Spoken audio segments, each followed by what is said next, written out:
Some days, the weight of responsibility feels like too much. There are bills to pay, goals to reach, things I need to do.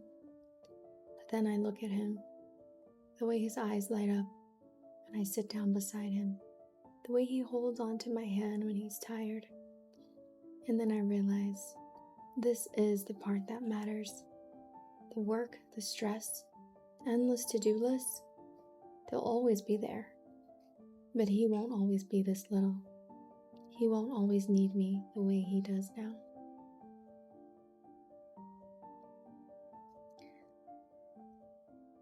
I used to think being a good mom meant doing everything perfectly.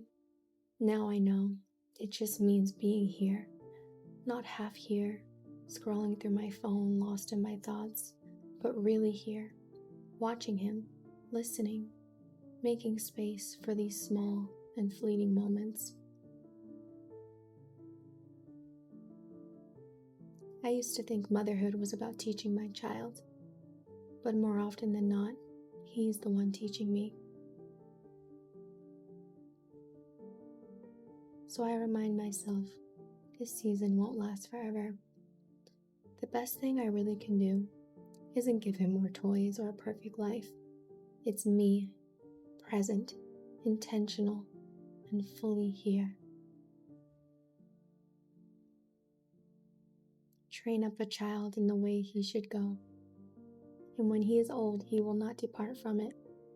Proverbs 22:6.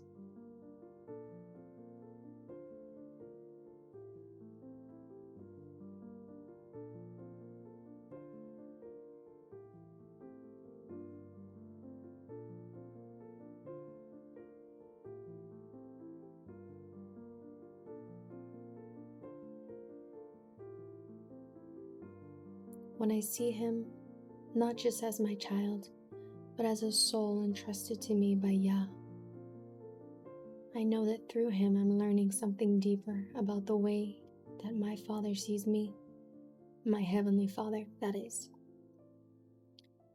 How patient is God with me when I don't listen, when I rush through life, when I get overwhelmed and forget to sit with him.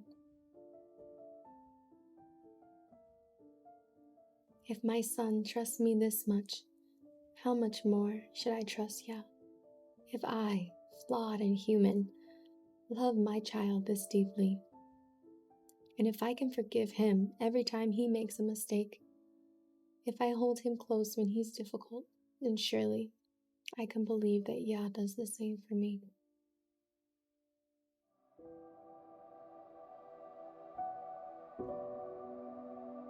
Bedtime is never as easy as it should be.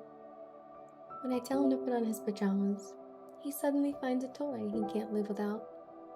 When I tell him to get in bed, he needs a drink of water. When I say close your eyes, he finds a reason to talk. And I'm not gonna lie, I get frustrated because I know he's tired, I know he needs rest. But he keeps resisting, stretching the night out, fighting the stillness. And then I realize I do the same thing with God. When he calls me to be still, I find something else to do. When he tells me to trust, I overthink and try to figure things out on my own. When he says rest, I wear myself out, trying to hold everything together. But God is patient with me, just like I am with my son. He doesn't force me. He doesn't give up on me.